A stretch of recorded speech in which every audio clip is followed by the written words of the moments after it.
সরকারের ১৮০ দিনে অদক্ষতা অব্যবস্থাপনার দৃষ্টান্ত বললেন নাহিদ ইসলাম।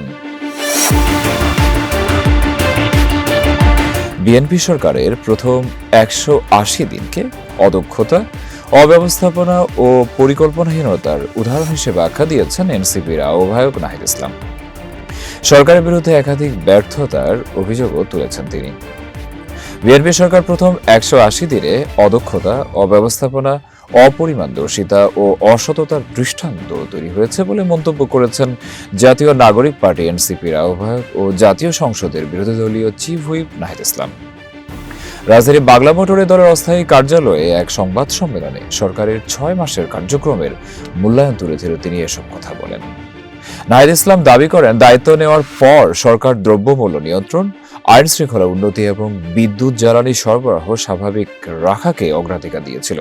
কিন্তু ৬ মাস পর ৩টি ক্ষেত্রেই সরকার ব্যর্থ হয়েছে বলে অভিযোগ করেন তিনি। তার দাবি, জ্বালানি সংকটে শিল্প উৎপাদন ও কৃষি খাতে ক্ষতিগ্রস্ত হচ্ছে, বাড়ছে নিত্যপণ্যের দাম।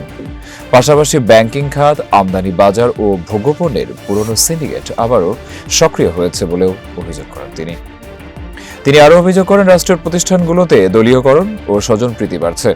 জুলাই গণহত্যার বিচারেও দৃশ্যমান কোনো অগ্রগতি নেই। বিরোধী দল, সাংবাদিক ও প্রশাসনের কর্মকর্তাদের হয়রানির অভিযোগও করেন তিনি। নাহিদ ইসলাম এসব অভিযোগের বিষয়ে সরকারের পক্ষ থেকে কী প্রতিক্রিয়া আসে, এখন সেদিকেই নজর রাজনৈতিক মহলের।